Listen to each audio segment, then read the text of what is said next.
जय सियाराम भक्तजनों, आपका स्वागत है। पंचांग के अनुसार फागुन मास की शुक्ल पक्ष की एकादशी पर आमल की एकादशी का व्रत किया जाता है।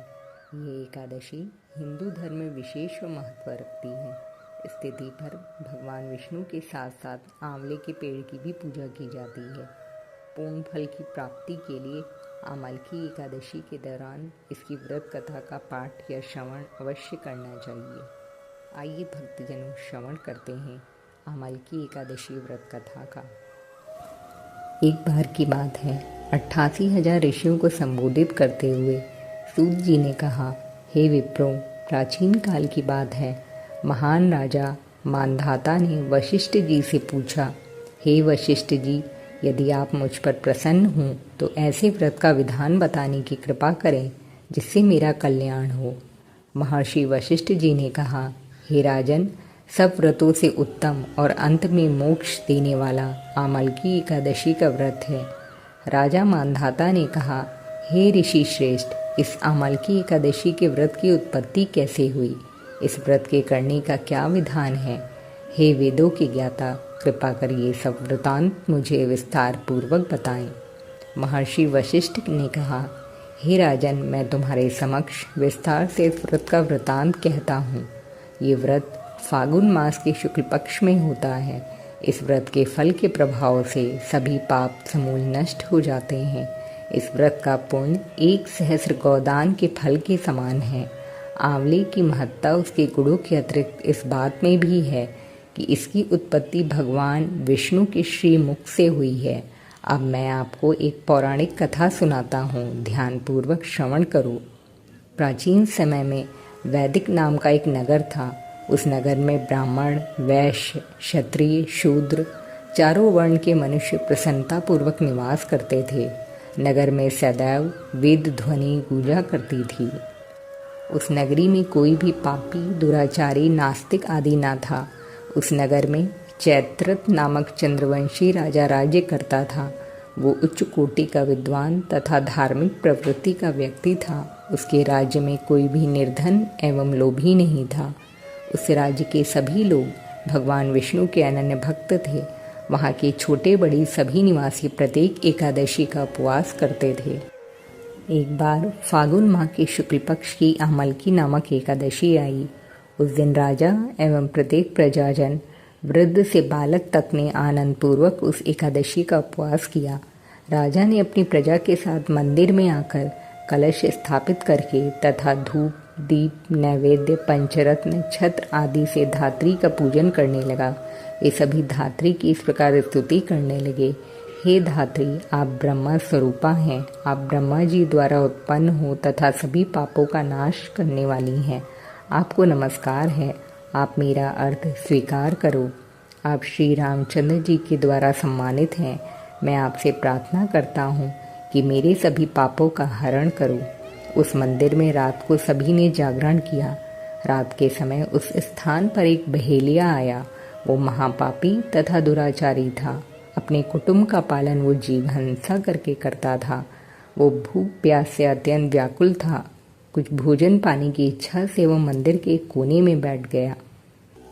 उस स्थान पर बैठकर वो भगवान विष्णु की कथा तथा एकादशी महात्म्य सुनने लगा। इस प्रकार उस बहेली ने संपूर्ण रात्रि अन्य लोगों के साथ जागरण कर व्यतीत की। प्रातःकाल सभी लोग अपने अपने निवास पर चले गए। इसी प्रकार वो बहेलिया भी अपने घर चला गया और वहां जाकर भोजन किया। कुछ समय व्यतीत होने के पश्चात उस बहेली की मृत्यु हो गई। हालांकि जीव हिंसा करने के कारण वो घोर नरक का भागी था, परंतु उस दिन आमल की एकादशी व्रत तथा जागरण के प्रभाव से उसने राजा विदुरथ के यहाँ जन्म लिया। उसका नाम वसुरथ रखा गया। बड़ा होने पर वो चतुरंगिणी सेना सहित तथा धन धान से युक्त होकर 10,000 ग्रामों का संचालन करने लगा। वह तेज में सूर्य के समान, कांति में चंद्रमा के समान, वीरता में भगवान विष्णु के समान तथा क्षमा में पृथ्वी के समान था। वह अत्यंत धार्मिक, सत्यवादी, कर्मवीर और विष्णु भक्त था। एक समय राजा वसुरथ शिकार खेलने के लिए गया।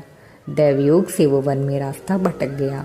और दिशा का ज्ञान न होने के कारण उसी वन में एक वृक्ष के नीचे सो गया। कुछ समय पश्चात पहाड़ी डाकू वहां आए और राजा को अकेला देखकर मारो मारो चिल्लाते हुए राजा वसुरत की ओर दौड़े। वो डाकू कहने लगे कि इस दुष्ट राजा ने हमारे माता पिता, पुत्र पौत्र आदि समस्त संबंधियों को मारा है तथा देश से निकाल दिया है। अब हम इसे मारकर अपने अपमान का बदला लेना चाहिए। इतना कह वे डाकू राजा को मारने लगे और उस पर अस्त्र शस्त्र का प्रहार करने लगे। डाकुओं के वो अस्त्र शस्त्र राजा के शरीर से स्पर्श होते ही नष्ट होने लगे तथा राजा को वो शस्त्र पुष्पों के समान प्रतीत होने लगे। कुछ समय पश्चात प्रभु इच्छा से उन डाकुओं के अस्त्र शस्त्र उन्हीं पर प्रहार करने लगे, जिससे वे सभी डाकू मूर्छित हो गए। उसी समय राजा के शरीर से एक दिव्य देवी प्रकट हुई। वो देवी अत्यंत सुंदर थी तथा सुंदर वस्त्रों तथा आभूषणों से अलंकृत थी। उसकी भ्रुकुटी टेढ़ी थी, उसके नेत्रों से क्रोध की भीषण लपटें निकल रही थी। उस समय वे लपटें काल के समान प्रतीत हो रही थीं। उसने देखते ही देखते उन सभी डाकुओं का समूल नाश कर दिया। नींद से उठने पर राजा ने वहां अनेक डाकुओं को मृत पड़ा देखा। वो सोचने लगा कि किसने इन्हें मारा, इस वन में कौन मेरा हितैषी रहता है।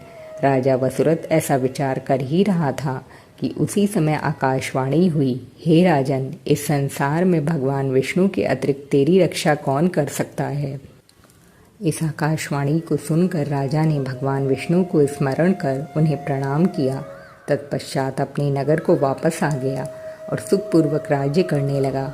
महर्षि वशिष्ठ ने कहा, हे राजन, ये सब आमलकी एकादशी के व्रत का प्रभाव था।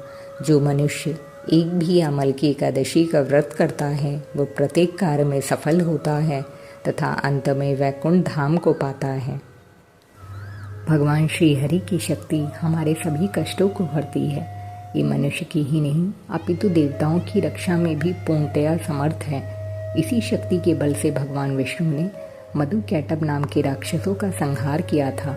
इसी शक्ति से उत्पन्ना एकादशी के रूप में मूल नामक असुर का वध करके देवताओं के कष्ट को हर कर उन्हें सुखी किया था। ओम नमो भगवते वासुदेवाय। जय सिया राम।